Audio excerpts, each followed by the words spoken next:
চীনের president Xi Jinping এর সঙ্গে বাণিজ্য চুক্তি করা অত্যন্ত কঠিন বলে মন্তব্য করেছেন যুক্তরাষ্ট্রের প্রেসিডেন্ট ডোনাল্ড ট্রাম্প। বুধবার তিনি এমন মন্তব্য করেন। তবে ইউরোপীয় ইউনিয়ন জানিয়েছে ওয়াশিংটনের সঙ্গে তাদের নিজস্ব বাণিজ্য আলোচনায় কিছুটা অগ্রগতি হয়েছে। এমন সময় এই দুই ঘোষণা এলো যখন বিশ্বব্যাপী ইস্পাত ও অ্যালুমিনিয়ামের উপর শুল্ক দ্বিগুণ করেছে ট্রাম্প প্রশাসন। ট্রাম্প এমন সময় এই বাণিজ্যিক পদক্ষেপ নিয়েছেন যখন অর্থনৈতিক সহযোগিতা ও উন্নয়ন সংস্থার সদস্য দেশগুলোর মন্ত্রীরা দুদিন ব্যাপী সম্মেলনে যোগ দিতে মঙ্গলবার প্যারিসে জড়ো হয়েছেন। সেখানে যুক্তরাষ্ট্রের আগ্রাসী বাণিজ্য নীতির কারণে বিশ্ব বাজারে যে অস্থিরতা তৈরি হয়েছে সেই প্রেক্ষাপটে বৈশ্বিক অর্থনীতির ভবিষ্যৎ নিয়ে তাদের আলোচনা করার কথা। মিত্র ও প্রতিপক্ষ উভয়ের উপর ব্যাপক হারে শুল্ক আরোপ করে ট্রাম্প প্রশাসন বাণিজ্য অংশীদারদের সঙ্গে টানাপোড়েন তৈরি করেছে। এই শুল্ক এড়ানোর জন্য নানা পর্যায়ে আলোচনা ও তেল দরকার চলছে।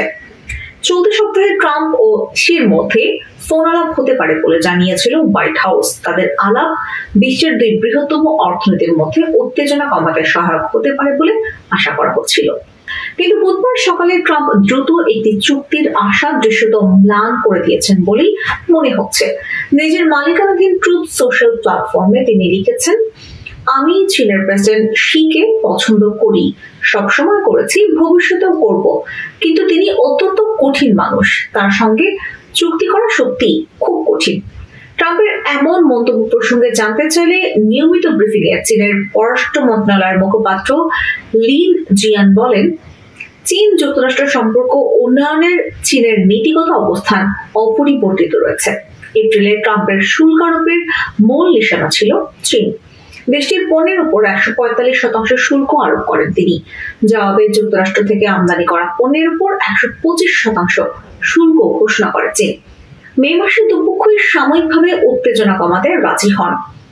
এর আগে 9 জুলাই পর্যন্ত অন্যান্য দেশের উপর ব্যাপক হারে আরোপ করা শুল্ক স্থগিত করে ওয়াশিংটন। অ্যালুমিনিয়াম ও ইস্পাতের উপর শুল্ক 25% থেকে বাড়িয়ে 50% করার কয়েক ঘন্টা পর ট্রুথ সোশ্যালে এসব কথা বলেন ট্রাম্প। নতুন এই কর আরোপের ফলে বিভিন্ন দেশের সঙ্গে টানাপোড়েন বেড়েছে। তবে যুক্তরাজ্যকে এই অতিরিক্ত শুল্ক থেকে ছাড় দেওয়া হয়েছে।